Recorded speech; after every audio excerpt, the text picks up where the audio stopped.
مکرمی سامعین، اب ہم حضرت صدر محترم کی خدمت میں بصد ادب و احترام التماس کرتے ہیں کہ حضرت والا اپنی قیمتی ملفوظات پیش فرما کر حاضرین کو مستفید فرمائیں اور اخیر میں دعا فرما کر اس مجلس کو پاجائے تکمیل تک پہنچائیں۔ پلا دے ایک ساغر ساقی رنگی بیاں مجھ کو، پلا دے ایک ساغر ساقی رنگی بیاں مجھ کو، تیری آنکھوں کے صدقے دے شراب ارغواں مجھ کو، بتا دے عالم اسرار کے راز نہاں مجھ کو، بتا دے عالم اسرار کے راز نہاں مجھ کو، پلا دے وہ میں عرفاں کے کر دے بے نشاں مجھ کو۔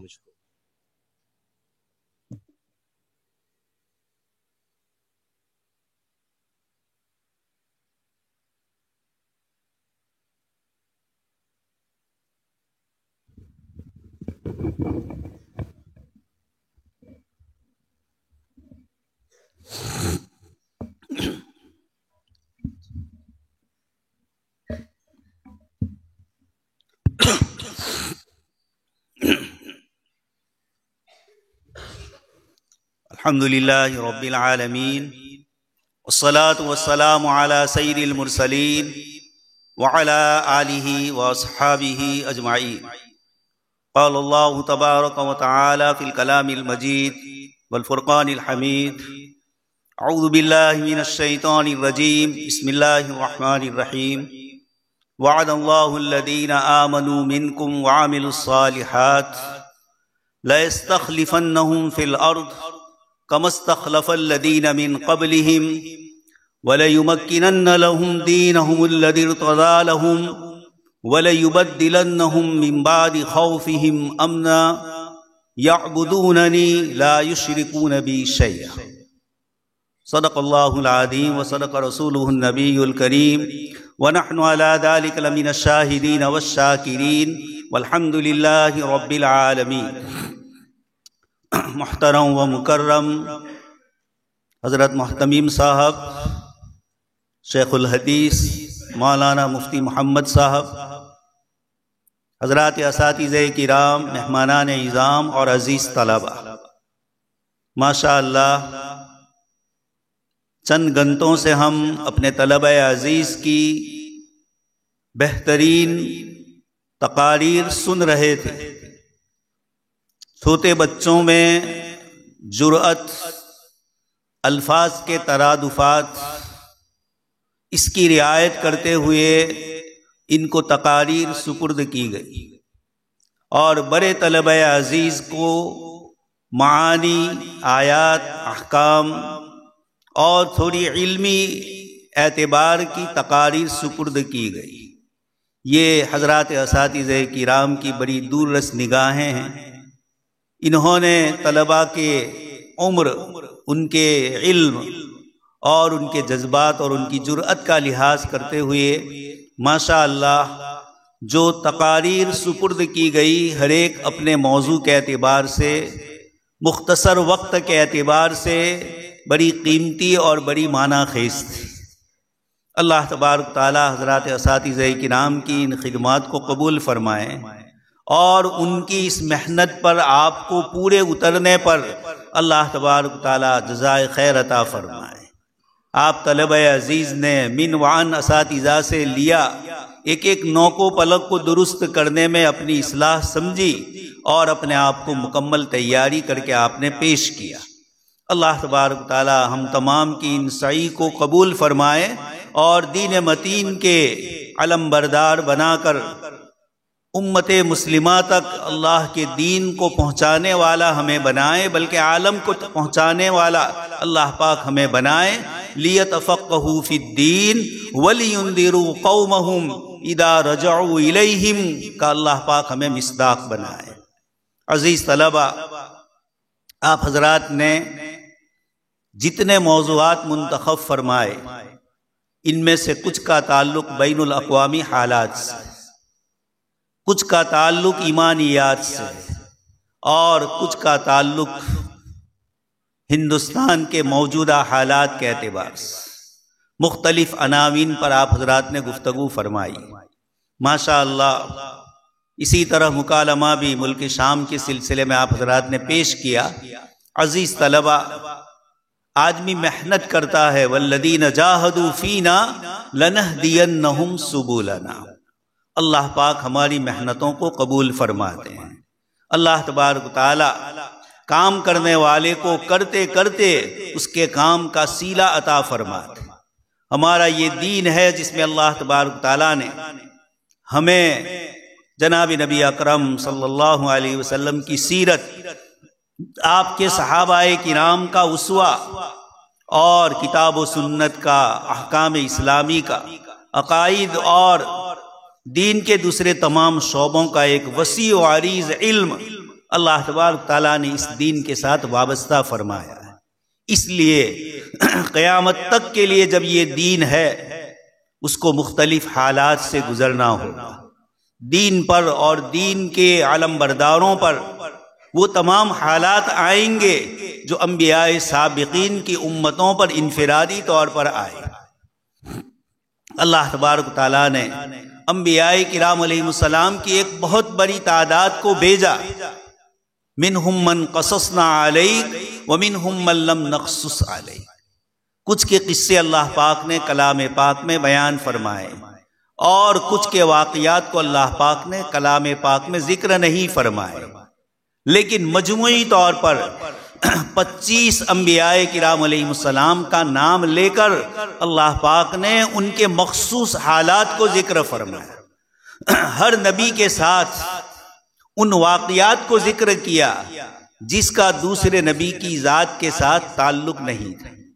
مجموعی طور پر اللہ پاک کا جو نظام ہے وہ تھا، لیکن انبیاء کی زندگی کے مخصوص حالات، چاہے انفرادی طور پر ہو، چاہے قوموں کے ساتھ ہو، چاہے ذاتی طور پر ہو، چاہے حکومتوں کے لحاظ سے، اللہ پاک نے سورہ سبا میں حضرت داؤد اور سلیمان علیہ السلام کا قصہ ذکر فرمایا، اور وہیں قوم سبا کا بھی اللہ پاک نے قصہ ذکر فرمایا۔ ٹیکنالوجی اور ایگریکلچر میں جس طریقے سے قوم سبا آگے تھی، سد معارف بنا کر دنیا کے سامنے اپنے ایگریکلچر اور اپنی کاشتکاری کا لوہا منوایا، اسی زلیخا کو ہمارے طالب علم پڑھ رہے تھے، اسی زلیخا کے سامنے اللہ تبارک تعالیٰ نے حضرت سلیمان علیہ السلام کی حکومت اور آپ نے جو اللہ پاک کی طرف سے دیے ہوئے علم کی بنیاد پر اس کے سامنے ایسے مظاہر پیش کیے جس سے وہ اپنے آپ کو عاجز کر دے۔ یہ واقعات قرآن کریم ذکر فرماتا ہے۔ تو اسی قرآن کریم میں حضرت ایوب علیہ السلام، حضرت یونس علیہ السلام، حضرت زکریا اور حضرت یحییٰ علیہ السلام کے واقعات بھی اللہ تبارک تعالیٰ نے لطیف پیرائے میں ذکر فرمائے۔ سب سے زیادہ سیدنا موسیٰ علیہ السلام اور ان کی قوم کے اور ان کے فرعون کے ساتھ پیش آنے والے دونوں قسم کے حالات کو قرآن کریم نے ذکر فرمایا۔ دوستو اور بزرگوں، چونکہ ہمارا موضوع ملک شام اور عصر حاضر کے یہ جو مسائل جس سے ہم الجھے ہوئے ہیں، پوری امت مسلمہ، عالم اسلام عجیب و غریب قسم کی کشمکش میں مبتلا ہے۔ کون کس کی فیور کر رہا ہے، کون کس کے لیے کام کر رہا ہے، کون اللہ کے دین متین کے لیے کام کر رہا ہے۔ فتنۃ عمیہ، ایک ایسا اندھا فتنہ برسوں سے ہم دیکھ رہے ہیں۔ پہلے عراق اور ایران کی جنگ لمبی مدت تک چلی، اس وقت بھی علماء پریشان تھے۔ اس وقت بھی جب یہ مسائل کھڑے ہوئے فلسطین کے، اور ایک ایسی طاقت نے ان کا ساتھ دیا جس کی پوری تاریخ داغدار تھی، جس نے کبھی عالم اسلام میں مسلمانوں کو ساتھ نہیں دیا۔ عبداللہ ابن سبا سے لے کر آیت اللہ خمینی تک، جنہوں نے مسلسل اس امت کے اندر افتراق اور انتشار کیا، ہر زمانے میں جنہوں نے دوسروں کا ساتھ دیا، جنہوں نے تقیہ بازی اور کتمان کے ذریعے امت مسلمہ کو مختلف طریق سے پریشان کیا۔ بشار الاسد کا ان کا ایک چھوٹا سا بچوگرا تھا۔ اس طرح کے لوگوں کو اسٹیج پر لاتے رہے اور امت مسلمہ کو تباہ و بربادی کے ظاہری جو اسباب ہے ان سب کو اختیار کرتے گئے۔ تیم اللنکا زمانہ ہو، صلاح الدین ایوبی رحمۃ اللہ علیہ کے حالات ہو، آپ پوری اسلامی تاریخ پڑھیے، سلاطین عثمانیہ کے ساتھ ان کے کیا سلوک ہوئے، یہ پوری ایک لمبی داستان ہے۔ اس وقت جب یہ شروع میں ان کے ساتھ رہے اور ابھی بھی ظاہری جو اپنی ہمدردیاں بتلاتے ہیں، اس موقع پر کئی علماء کرام سے بات چیت ہوئی، تبادلہ خیالات ہوا۔ کچھ حضرات نے کہا کہ یہ کیا ہے؟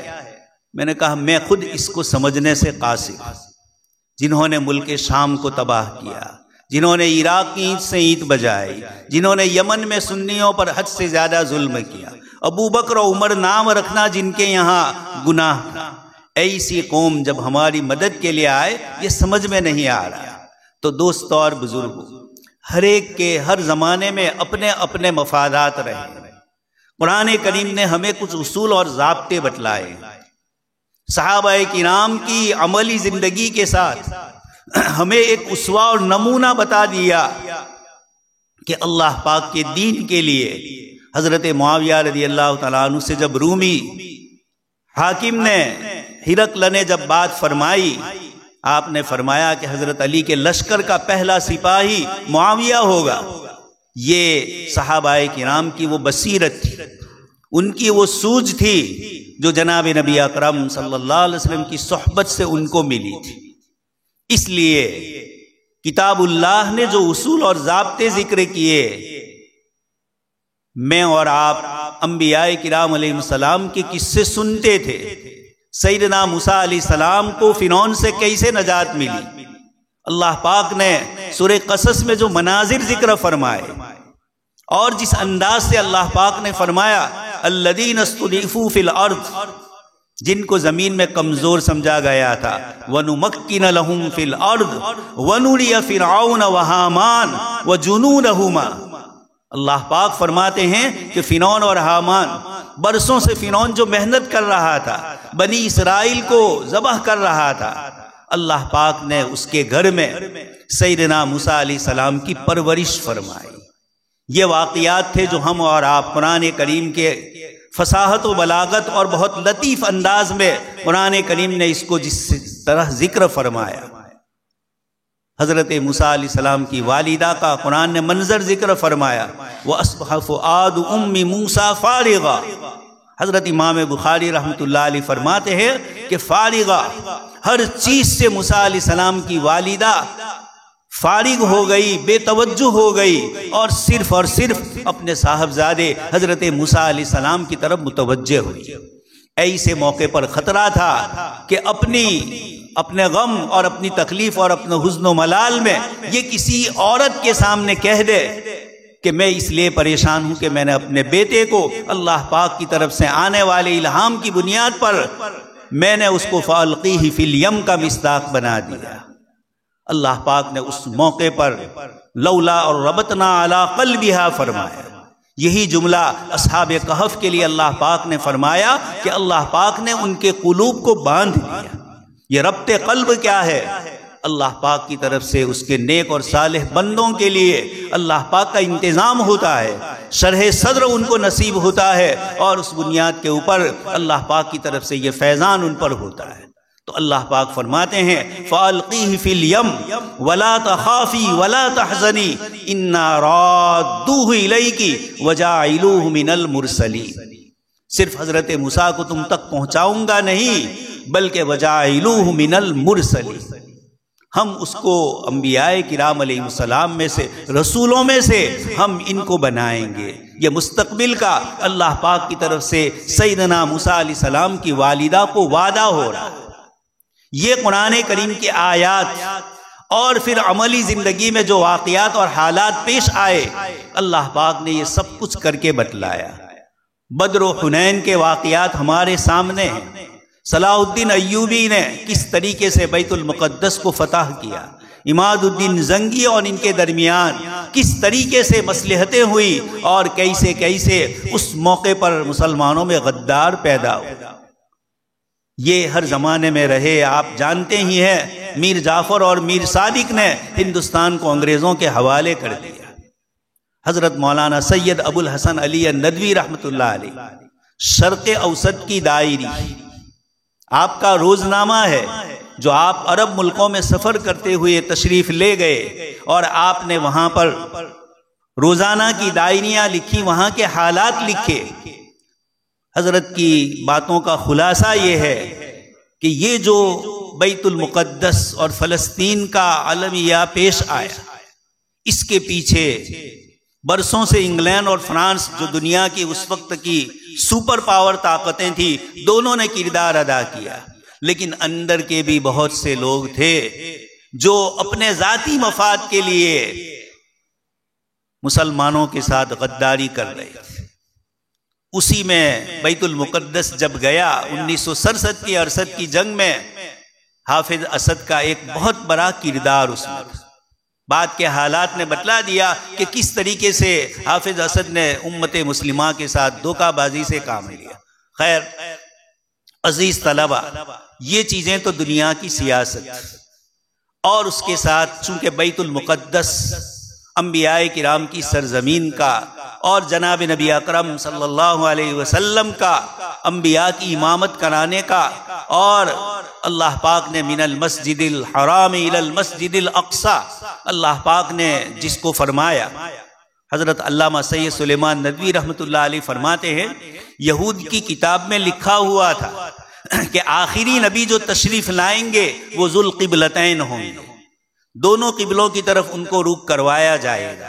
لیکن پھر بھی بیت المقدس سے جب دوبارہ اللہ پاک نے مسجد حرام کی طرف رخ فرمایا، اس موقع پر سیقول السفہاء من الناس ما ولاہم عن قبلتہم التی کانوا علیہا، یہ شرارتیں انہوں نے کی، مشرکین نے بھی کی۔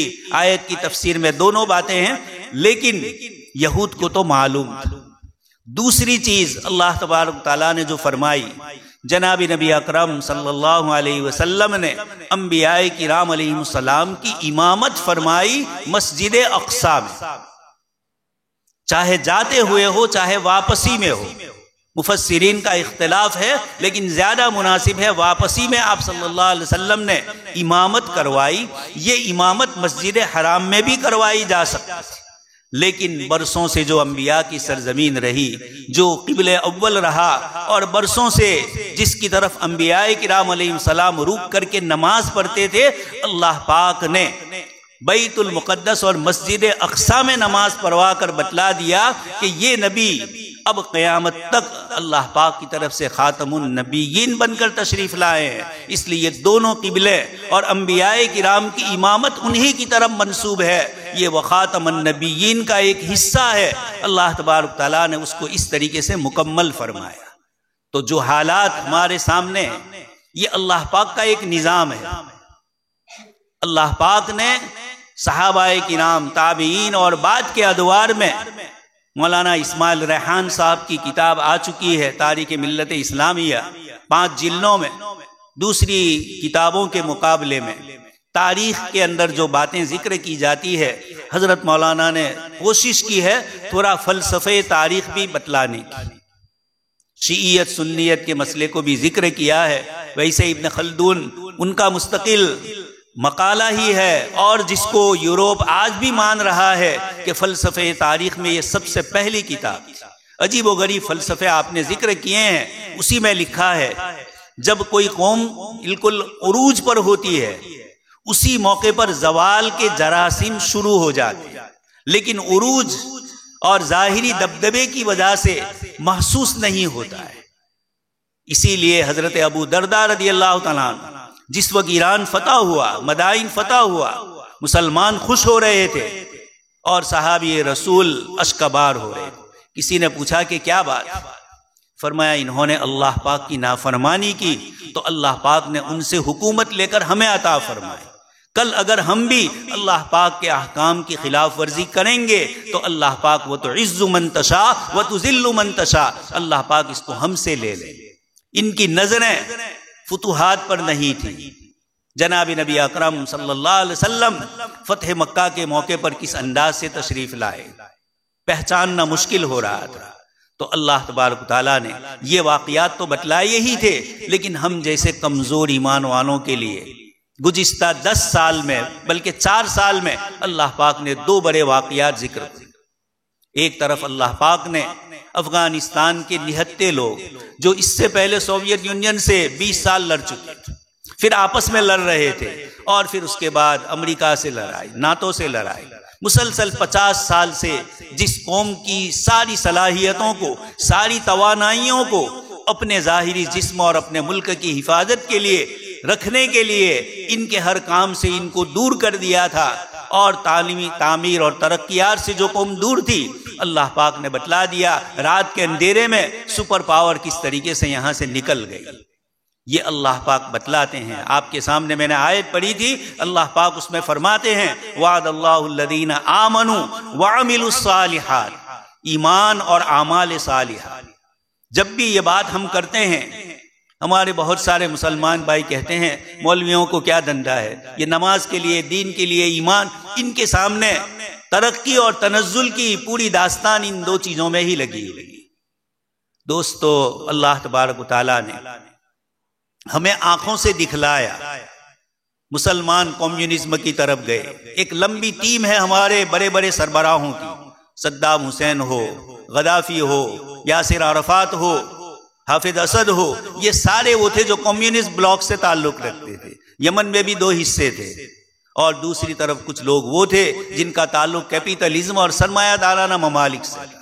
آج بھی عالم اسلام کو ادھر سے ادھر منقسم کر کے انہوں نے ایک عجیب و غریب قسم کا مسئلہ بنایا ہے۔ یہ ہر زمانے میں کرتے رہیں گے۔ اللہ پاک نے قرآن کریم میں فرمایا کہ ان کا مکر تزول منہ الجبال، پہاڑ بھی جس سے ڈر جائے، لرز جائے، ایسے مکر اور ایسی تدبیریں وہ رات دن کرتے رہتے ہیں۔ اس وقت بھی شام میں جو حالات ہوئے ہیں، اور عجیب و غریب انداز میں کوئی کچھ چاہ رہا تھا، کوئی کچھ چاہ رہا تھا، ہر ایک اپنے اپنے مقاصد اور اپنے اپنے مفاد کے لیے ادھر سے ادھر ہو رہے تھے۔ اس وقت بھی کھچڑی اسی طرح پک رہی ہے، لیکن اللہ پاک نے ہر زمانے میں اپنے مخلص بندوں کی لاج رکھی ہے۔ اللہ تبارک و تعالیٰ نے 20 سال کے بعد افغانستان میں پھر قرآن اور حدیث اور سنت کی چیزیں جاری فرمائی۔ یہی حال ملک شام کا بھی انشاءاللہ ہوگا۔ ہزاروں علماء ربانیین، ہزاروں محدثین، مفسرین، اللہ تبارک و تعالیٰ کے بندوں کو گزشتہ 40-50 سال میں شہید کیا گیا، ستایا گیا۔ شیخ عبد الفتاح ابو غدہ رحمۃ اللہ علیہ کو کتنا ستایا گیا حافظ اسد کی طرف سے۔ اللہ تبارک و تعالیٰ نے ہر چیز کا اس کے یہاں ایک وقت ہوتا ہے۔ اس نے جیسے ظاہری مادی چیزوں میں اسباب کے درجے میں قوت رکھی ہے، اسی خداوند قدوس نے نماز میں بھی قوت رکھی ہے، اعمال صالحہ میں بھی قوت رکھی ہے۔ ہم جس طرح مادی چیزوں کو سمجھتے ہیں، ہمارے ان سربراہوں نے اپنے ملک کی آزادی کے بعد سے لے کر اب تک 2 بلاک میں تقسیم ہو کر یوروپ ہی کی نقالی کی، اپنے ملکوں کو آگے بڑھانے کی کبھی فکر نہیں کی، کبھی ادھر بلاک میں گئے، ادھر گئے، لیکن یہ سب بندوں والی چیزیں تھیں۔ یہ اگر متوجہ ہو جاتے اللہ پاک کے دین کی طرف، یہ امت مسلمہ جو وہاں کی مقامی آبادی ہے، ان کے جو جذبات اور ان کے جو خیالات ہیں، ان کے دل کی ترجمانی کرتے، تو ان کے لیے آج وہ موقع نہ ہوتا کہ ایک دم سے اللہ تبارک تعالیٰ نے علاقے کے علاقے خالی کروا دی، اور اللہ پاک نے اپنے نیک اور صالح بندوں کو وہاں پہنچایا۔ لیکن دوستو اور بزرگوں، دشمن خاموش نہیں بیٹھے ہیں۔ وہ کہیں کرد کے علاقے سے، کہیں خود ترکی سے، کہیں شام سے، کہیں الویوں کے نام سے، کہیں اور دوسرے وہاں کی غیر مسلم اقلیت ہے ان کے نام سے۔ ہمارے ایک طالب علم نے جو نسل کے بنیاد پر، قومیت کی بنیاد پر جو مسائل کھڑے ہوئے، ان چیزوں کو ذکر کیا، اور آپ کے بزم کا پہلا حصہ حضرت مولانا سید ابو الحسن علی ندوی رحمۃ اللہ علیہ کے نام پر تھا۔ حضرت مولانا نے جتنا شام اور عالم عرب کے متعلق لکھا ہے، اتنا زیادہ کسی نے نہیں لکھا ہے۔ اسمعیہ مصر، وہاں گئے اور وہاں جا کر مصر والوں سے خطاب کیا، وہاں جا کر شام کی یونیورسٹیوں میں حضرت مولانا نے خطاب کیا، عرب سربراہوں کی آنکھوں میں آنکھیں ڈال کر حضرت مولانا نے جو کچھ کہنا تھا وہ کہہ دیا۔ یہ تمام چیزیں ایک ہندوستانی عالم، جناب نبی اکرم صلی اللہ علیہ وسلم کے خانورے سے تعلق رکھنے والے انہوں نے عالم اسلام کے جو بیماریاں ہیں، جو اس کا علاج ہے، پورا تفصیل سے بتلایا اور جھنجھوڑ کر ان سے کہا کہ ان کو تم سے کوئی محبت نہیں۔ جب فلسطین فتح ہوا اور اس کے اوپر ناجائز قبضہ کر لیا گیا، پہلے کی بات کر رہا ہوں، اس وقت بھی صلاح الدین ایوبی کی قبر پر کھڑے ہو کر یہی کہا ہم آ گئے۔ ہندوستان میں ٹیپو سلطان کی قبر پر آ کر یہی کہا۔ یہ آج تک صلیبی جنگوں کو نہیں بھولے۔ بش نے افغانستان سے جب پہلی مرتبہ حکومت کو ختم کروایا، اس وقت بھی اس کے یہی جملے تھے۔ اس لیے جب انگلینڈ اور فرانس ان کے قبضے تھے، شام پر قبضہ فرانس کا تھا، اس نے لبنان بنوایا۔ فلسطین کے علاقے پر قبضہ تھا انگریز کا، اس نے اس کو الگ کر دیا۔ اس طریقے سے یہ دو علاقے جو ملک شام کے اجزاء تھے، اس طرح تقسیم کر دی۔ اس وقت کا جو اردن ہے اور اس کا جو سربراہ ہے، ہمارے عزیز طلباء کو شاید معلوم نہ ہو، یہ ہاشمی خاندان شریف مکہ، جس نے حضرت شیخ الہند رحمت اللہ علیہ کو پکڑوا کر مالٹا کی جیل میں پہنچایا، جس نے عثمانی ترکی سلطنت کے خلاف جزیرۃ العرب میں بغاوت کا علم بلند کیا، اور جس کو انگریز نے لالچ دی تھی پورے عرب کے بادشاہ بننے، یہی شریف مکہ ہے۔ اس کا بیٹا تھا عبداللہ، اس کے دو بیٹے تھے عبداللہ اور فیصل، یا اور کوئی نام بھی تھا۔ ان کو ایک کو علاقہ دے دیا جوردن کا، یہ چھوٹا سا، اور دوسرے کو عراق کا گورنر بنا دیا گیا، سربراہ بنایا گیا فیصل کو۔ شاہ فیصل مرحوم رحمت اللہ علیہ الگ ہے، اور یہ اس کا بیٹا فیصل الگ۔ یہی خاندان اس وقت اردن پر حکومت کر رہا ہے۔ ان سے کوئی توقعات ہمیں نہیں ہے، یہ برسوں سے ان کے ساتھ رہے اور رہنے کی بنیاد پر انہوں نے یہ کام کیا، لیکن اللہ پاک کا نظام ہے۔ حضرت مفتی محمد شفیع صاحب رحمت اللہ علیہ فرماتے ہیں کہ فلسطین بننے سے پہلے، یہ اسرائیل بننے سے پہلے، اور یہودیوں کی دنیا کے مختلف علاقوں سے یہاں آ کر آباد ہونے سے پہلے، ہمیں شروع میں یہ تفسیر سمجھ میں نہیں آتی تھی کہ قیامت سے پہلے یہودی کیسے اکٹھا ہوں گے اور کس طریقے سے اللہ پاک کا نظام ان پر اثر کرے گا، اور برکت کا درخت ان کی حفاظت کرے گا، باقی اس کے علاوہ کوئی نہیں کرے گا۔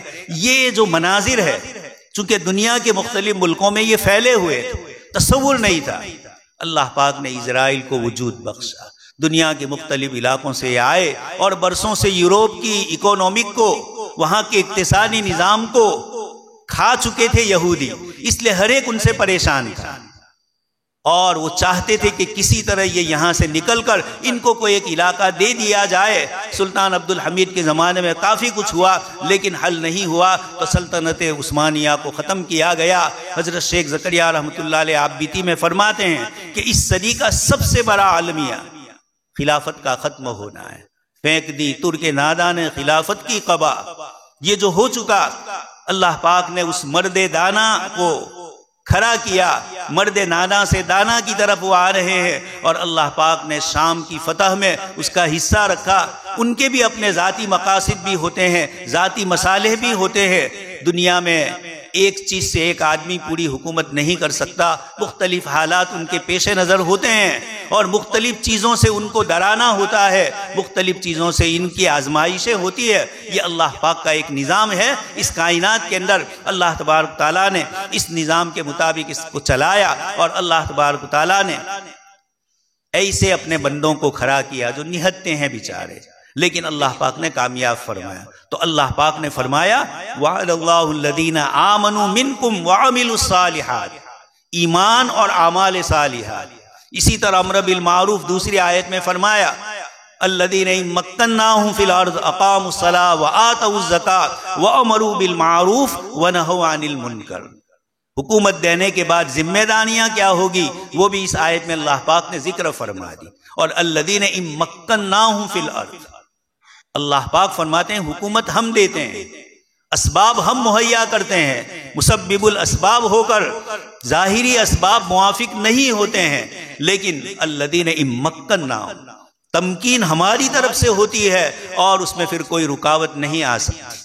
ہزاروں رکاوٹیں ڈالنے والے ہر زمانے میں رکاوٹ ڈالتے رہے، لیکن اللہ پاک نے ان رکاوٹوں کو ختم کیا۔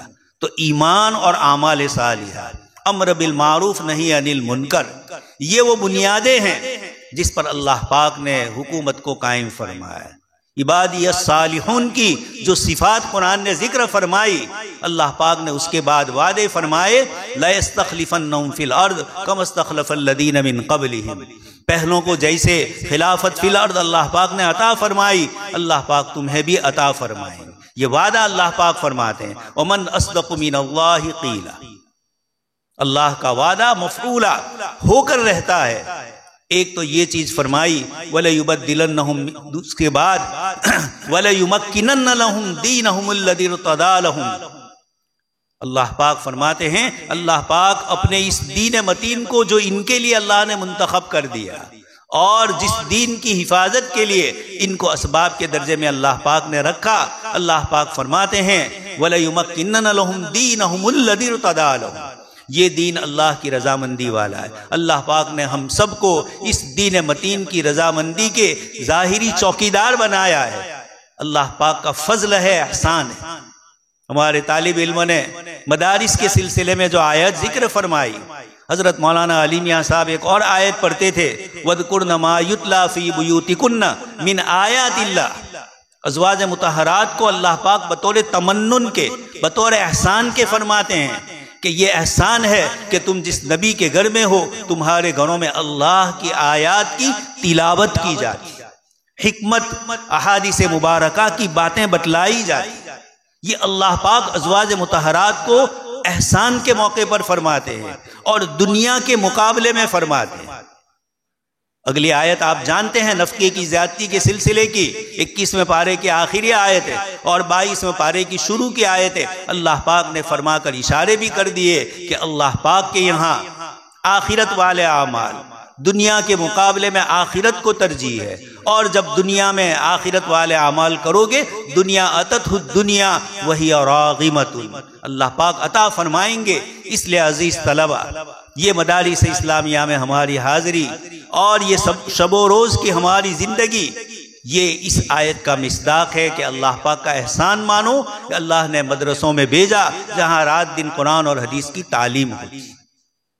روئے زمین پر کوئی حصہ ایسا نہیں ہوگا جہاں صبح میں 4 بجے سے 5 بجے سے اٹھ کر رات کو 11 بجے 12 بجے تک مسلسل قرآن اور حدیث کی تمرین، مشق، تدریس ہو رہی ہو، چھوٹے سے لے کر بڑا تک، بڑے سے لے کر چھوٹا تک کتابوں کا مطالعہ، مشغولیت، صبح سے لے کر شام تک کتاب و سنت کی چیزوں میں مشغولیت، یہ اللہ پاک کا بڑا احسان۔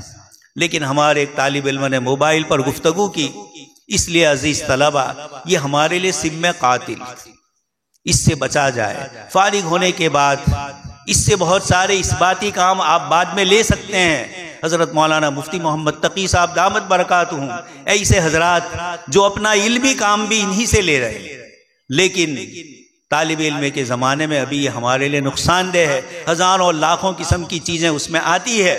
اس لیے اس سے پرہیز کرنے کی کوشش کی جائے، اپنے اوقات کو زیادہ سے زیادہ اساتذہ کرام کی رہبری میں اپنے مطالعہ اور اپنے درس کے اندر لگایا جائے۔ جتنا زیادہ جس کا علم پختہ ہوگا اس کا بیان بھی اتنا ہی زیادہ پختہ ہوگا۔ اس لیے مدارس اسلامیہ میں جو تکرار ہو رہا ہے، یہ تفہیم، تمرین المدرس، تدریب المعلمین ہے، یہ کہ بچہ پڑھتے پڑھتے ہی استاد کا کام سیکھ لیتا ہے، اور پہلے ہمارے اساتذہ اسی طرح فارغ ہو کر پڑھانے لگتے تھے۔ اب لوگ تدریب المعلمین کی بات کر رہے ہیں تو یقیناً تکرار اور مطالعہ جنہوں نے نہ کیا ہو، اور اب جب وہ درس کے لیے بیٹھیں گے تو یقیناً اس کو کچھ نہ کچھ تمرین اور تدریب سیکھنی ہوگی، ورنہ مدارس کی تعلیم میں ہی یہ نظم ہے کہ تکرار کے ذریعے آپ بہترین مدرس بھی بن سکتے ہیں، بہترین مقرر بھی بن سکتے ہیں، اور بہترین مواد بھی آپ اس کے ذریعے حاصل کریں گے۔ اللہ پاک سے دعا ہے کہ اللہ پاک آپ کی کوششوں کو کارگر فرمائے، حضرات اساتذہ کرام کی خدمت کو اللہ پاک قبول فرمائے، اور ہمیں اس میں زیادہ سے زیادہ ترقیات سے نوازے۔ جن طلبہ عزیز کا نمبر آیا ہے آج کی مجلس میں، آج کے ان طلبہ کے درمیان پہلا نمبر آیا، یہ اضافی ہے، ہمیشہ کا نہیں ہے۔ پھر دوسرا پروگرام ہوگا، اور آپ اگر خرگوش کی طرف پیچھے رہ جائیں گے تو دوسرا کوئی کچھوا آگے بڑھ جاتا ہے، اس لیے اس کو آخری پہلا نمبر نہ سمجھا جائے، اور اس میں کوشش کرتے رہیے، آگے بڑھتے رہیے۔ آپ بڑھتے رہیں گے، اللہ پاک کی طرف سے ترقیات سے نوازا جائے گا، اور اساتذہ کرام کے لیے، مدرسے کے ذمہ داروں کے لیے آپ بہترین ذریعہ بنیں گے آخرت کی درستگی کا۔ کیا لے کر آئے؟ ہم لوگ آپ ہی کو پیش کریں گے کہ ان کو ہم نے تیار کرنے کے لیے رات دن اپنے آپ کو مصروف رکھا تھا۔ اس لیے یہ قیمتی سرمایہ اساتذہ کرام کی طرف سے آپ کو دیا جا رہا ہے، اس کی قدر کیجئے۔ اللہ پاک سے دعا ہے اللہ پاک ہم سب کو اس کی قدر کرنے کی توفیق نصیب فرمائے۔ آمین وآخر دعوانا ان الحمدللہ رب العالمین۔ جزاکم اللہ احسن الجزا۔ ہم حضرت والا کے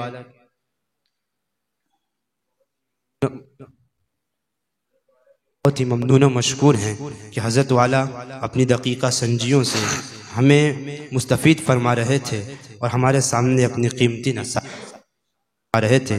اللہ تعالی حضرت والا کی عمر میں بعافیت تمام برکت عطا فرمائے اور ہم سب کو حضرت کی قدردانی نصیب فرمائے۔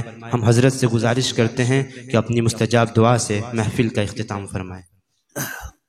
الحمدللہ رب العالمین، والصلاة والسلام علی سید المرسلین وعلی آلہ واصحابہ اجمعین۔ اللہم یا رب صلی وسلم دائما ابدا علی حبیبک خیر الخلق کلہم۔ ربنا آتنا فی الدنیا حسنہ وفی الآخرۃ حسنہ وقنا عذاب النار۔ اللہم اکفنا بحلالک عن حرامک واغننا بفضلک عمن سواک۔ مولا کریم ہم سب کے گناہوں کو معاف فرما دیجئے۔ رب رحیم آپ ارحم الراحمین ہے۔ رحمت للعالمین کو آپ نے پوری کائنات کے لیے رحمت والا بنا کر بھیجا۔ مولا انہی کے دین متین کے آپ نے ہمیں ظاہری اسباب کے درجے میں طالب علم بنایا، طالب عمل بھی بنا دیجئے، طالب اصلاح بھی بنا دیجئے۔ مولا جن مقاصد کے لیے آپ نے اپنے حبیب پاک صلی اللہ علیہ وسلم کو بھیجا، ہمیں تلاوت والا بھی بنا دیجئے، تعلیم کتاب اور حکمت والا بھی بنا دیجئے، اور ہمارے قلوب کی اصلاح بھی فرمائیے۔ آپ نے خود فرمایا اپنے نبی کے لیے، خود من اموالہم صدقۃ تطہرہم وتزکیہم بہا وصلی علیہم ان صلاتک سکن لہم۔ نبی کی دعائیں ہمارے لیے باعث سکونت ہوتی ہے۔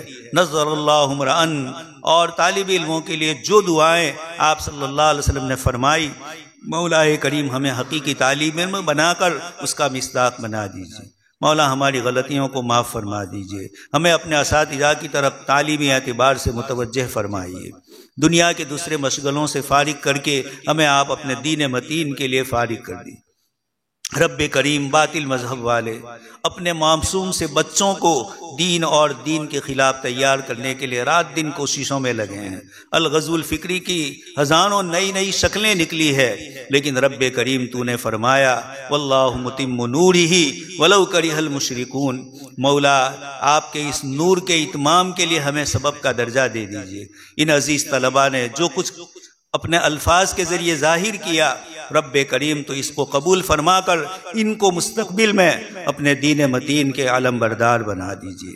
دشمنوں کی طرف سے علمی اور عملی اور ظاہری اور باطنی اعتبار کی جو سازشیں ہو، اے رب کریم آپ ہمیں اپنا ایک ادنا سا خادم بنا دیجئے اور ہماری جہنم سے ہم بچ جائیں اور جنت کے مصداق بن جائے۔ مولا کریم یہ ساری کوششیں، کاوشیں، تعمیریں، تعلیم سب کچھ اس لیے ہو رہا ہے آپ راضی ہو جائے۔ مولا آپ راضی ہو گئے تو ہمیں ہمارا سارا محنت اور مشقت کا جو عمل ہوا ہے مولا ہم کامیاب ہو گئے۔ اور رب رحیم ان ظاہری اسباب کے بعد، ان محنتوں کے بعد اگر آپ کے بارگاہ عالی میں قبول نہ ہوئے، ہماری لفاظیاں ہمارے سر پہ ڈال دی گئی، اے مولا کریم ہمارے لیے بڑا خسارہ ہوگا۔ رب کریم آپ کی دریائے رحمت سے یہی امید ہے کہ آپ نے جب اسباب کے درجے میں لگایا ہے تو آپ نے قبول فرمایا۔ آپ کے بندے امام محمد کو کہا گیا کہ قبول کیا ہے تبھی تو تمہیں کتاب و سنت کا علم دیا گیا۔ مولا ہمیں بھی اسی امید اور آرزو کے اوپر محنتیں ہمیں کرنے کی توفیق نصیب فرمائے۔ مولا کریم ان نونہالوں کو جنہوں نے اپنی معصومانہ زبان میں آپ کے کلام اور آپ کے نبی صلی اللہ علیہ وسلم کے کلام کو پیش کیا، اور جنہوں نے اپنے جذبات کا اظہار کیا، اپنے ولولوں، اپنی امنگوں اور اپنی تمناؤں کو ظاہر کیا، مولا کریم یہ معصوم بچوں کی ادا کی لاج رکھ کر امت مسلمہ پر رحم فرما دیجیے۔ دشمن چہار سمت سے مختلف طریقوں سے حملہ کر رہا ہے، یہ امت عملی اعتبار سے کمزور ہے، وہ اس طرح مقابلہ نہیں کر سکتی جس طرح آپ کے نیک اور صالح بندوں نے کیا تھا۔ مولا ہمارا ایمان کمزور ہے، ہمارے اعمال ندارد ہے، اے رب کریم ایسے موقع پر آپ ہی کی ذات عالی سے ہم اپنے گناہوں کی معافی مانگتے ہوئے رب کریم اپنی بخشش اور مغفرت کا آپ سے کی درخواست کرتے ہیں۔ مولا کریم ہمارے گناہوں کو معاف فرما دیے۔ ادارے میں جو محنتیں ہو رہی ہے، حضرت محتمیم صاحب، اساتذہ کرام اور دوسرے ذمہ داران جو بھی جس طریقے سے محنت کر رہے ہیں، مولا کریم ہم سب ایک مشین کے پرزے کی طرح ہے، ہر ایک پرزا اپنے اپنے اعتبار سے کام کرتا ہے اور مشینری چلتی ہے۔ رب کریم کس کی ادا آپ کو پسند آ گئی ہو اور اس کی بنیاد پر ادارے میں آپ کی طرف سے ترقیات ہو رہی ہو، کس معصوم طالب علم یا کس جگر گردے والے استاد اور خادم کی محنت سے کبھی ایسا ہو گیا ہو، رب کریم تو قبولیت کرنے والا ہے، تو بخشنے والا ہے۔ مولا کریم ہمارے گناہوں کو معاف فرما دیجیے۔ اللہم انا نستغفر انا نستعین اللہم انا نسألک من خیر ما سألک منہ نبیک و حبیبک محمد صلی اللہ علیہ وسلم ونعوذ بک من شر ما استعاذک منہ نبیک و حبیبک محمد صلی اللہ علیہ وسلم انت المستعان علیک البلاغ لا حول ولا قوة سبحان ربک رب العزة عما یصفون وسلام علی المرسلین والحمد للہ رب العالمین۔